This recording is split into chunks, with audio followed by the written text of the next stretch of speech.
For what value of के will the lines 2x plus 7ky minus 8 equal to 0 and x plus y minus 9 equal to 0 have no solution। देखिए दो equations, दो line no solution कब show करती है? जब वो दोनों लाइन आपस में पैरेलल हो। पैरेलल लाइन ही ऐसी लाइंस होती है जिनका कभी भी कोई सॉल्यूशन नहीं होगा, क्योंकि ये दोनों हमेशा एक दूसरे से समान दूरी पे चलती रहेगी, तो कभी भी ये मिल नहीं पाएगी। दैट्स वाई इनका जो सॉल्यूशन है वो कभी भी पॉसिबल नहीं होगा। तो लाइन पैरेलल जब होती है तो उस केस में क्या होता है, जैसे कि अगर मैं दो line a1x plus b1y plus c1 equal to 0 और a2x plus b2y plus c2 equal to 0 लूं, तो दो लाइन पैरेलल कब होएगी? जब a1 बाई a2 बराबर हो b1 बाई b2 के, बट नॉट इक्वल टू हो c1 बाई c2 के।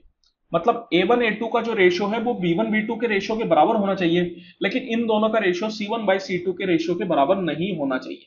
अगर ये तीनों रेशियो बराबर हो जाते हैं तो उस केस में जो लाइन होती है वो इनफाइनाइटली मेनी सॉल्यूशन देती है, जिस लाइन को अपन कंसिस्टेंट लाइन भी बोलते हैं। मतलब ऐसी लाइन जो एकदम सेम है, दोनों लाइन सेम है। तो यहां पे इस केस में अपन क्या करेंगे?